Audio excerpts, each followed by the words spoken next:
હા છે બોલો કદાચ એવું આવેશમાં ગાળો બોલવાની જેમ કોઈ વ્યક્તિ આવેશમાં ગાળો બોલવાની ના બોલે પણ ક્યારેક થઈ જાય. એક મિનિટ તો એટલે તમે સ્વીકારો છો કે હું આવેશમાં આવીને બોલી તમે ગયો? સંભળાવો તો કદાચ હશે તો ખબર નથી મને યાદ નથી.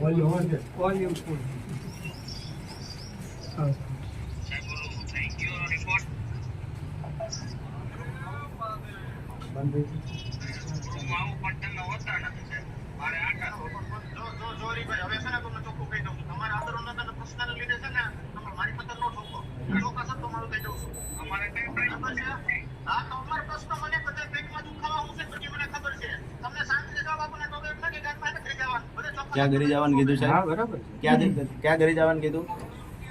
બોલો જાહેરમાં બોલો. ક્યાં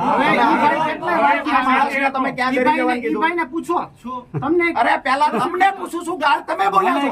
ગાળ નથી બોલ્યો. તો શું બોલ્યા? ક્યાં ઘરે જવાનું? હાથ હેઠો રાખી દો. તમારો સવાલો જવાબો વાળી વાત પછી કરો.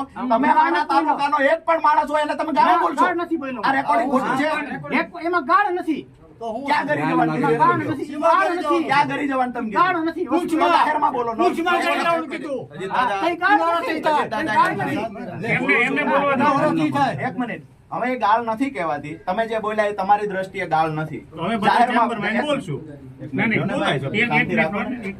જાહેરમાં એ શબ્દ તમે બોલો જે એમાં બોલ્યા છો. જો ગાળ જ નથી તો હું વાંધો છે? શું બોલ્યા તમે એમાં? ક્યાં ઘરે જવાનું બોલ્યા?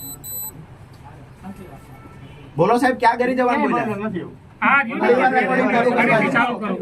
ફરી વાર રેકોર્ડિંગ ચાલુ કર.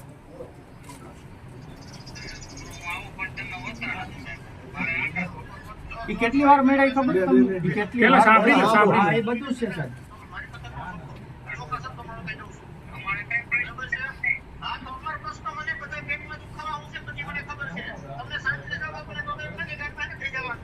ક્યાં ઘરે જવાનું હવે સમજાણું તમને? ના સમજાણું સાહેબ? અમુક બાબત સ્વીકારો. નહીં સ્વીકારો ત્યાં સુધી સાહેબ હું અહીંથી જવાનો નથી. નહીં સ્વીકારો ત્યાં સુધી હું બીજા મુદ્દાઓ આપીશ. હાલો વાંધો નહીં. બરાબર છે? જે ભૂલ હોય સીધી રીતે સ્વીકારી લેશો ત્યાંથી વાત પૂરી થશે. વાત એ છે કે તમે એને ક્યાં ઘરે જવાનું બોલ્યા? કે 25 વાર આવ્યા હશે, રજૂઆત કરવા સાહેબ. એક મિનિટ, દાદા વાત બદલો છો નહીં સાહેબ? તમે નેતા છો સાહેબ? તમે તો નેતા છો. ના નેતા નથી. તો શા માટે અલગ અલગ વાતો બદલાવો? તમે ક્યાં ઘરે જવાનું હવે તમારે બોલ્યા? આગળ શું એના વિશે તમારે મને કેવું મને કહી દો. હું કવચ છું પણ આમાં તમે શું બોલ્યા? જે કઈ બોલ્યો જે કહેવાનું કહી દો. દાદા, 2 મિનિટ. આમાં તમે ક્યાં ઘરે જવાનું હું બોલ્યા? આવેશમાં આવીને જે કઈ બોલ્યો એ મારી ભૂલ છે. અચ્છા, તો તમે ભૂલ સ્વીકારો છો? આવેશમાં આવીને તમે જે બોલ્યા એ ભૂલ સ્વીકારો છો?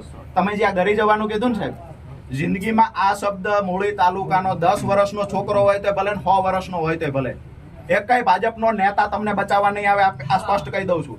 અને તમારી ઓફિસમાં જે ભાજપના નેતાઓ કન્ટિન્યુ બેસે છે, ગામનો માણસ આવે તો ખુરશી લઈને આગળ એ બેઠો હોય પહેલા બંધ કરાવી દેજો. તમારી ઓફિસમાં ગામના લોકો, તાલુકાના લોકો રજૂઆત માટે આવે છે. ભાજપના નેતાઓને બેસવા માટેની ઓફિસ નથી.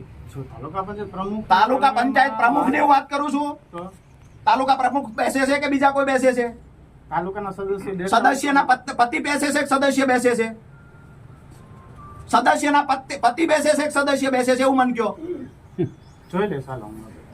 શરમ આવવી જોઈએ. શરમ સાહેબ. આ તાલુકામાં જે કાંઈ આજ દિવસ સુધી આવેલું આમ નથી હલાવવાના. તાલુકા પ્રમુખ સાથે એને કોઈ લેવા દેવા નથી. તાલુકા સભ્ય મહિલા હોય એમનો પતિ સતત જેટલો ટાઈમ તમારી ઓફિસ ચાલુ હોય એટલો ટાઈમ ત્યાં બેસાડવાનો. તમારા મહેતાજી તરીકે કોઈને રાખો છો કે પ્રોટેક્શન તરીકે કોઈની જરૂર છે તમારે? તો તાલુકાનો માણસ આવશે પહેલા એમને મળે પછી તમને મળે. ભાજપ માટેની ઓફિસ છે તો બાર બોર્ડ મારી દો કાર્યાલય, તાલુકા કાર્યાલયનું.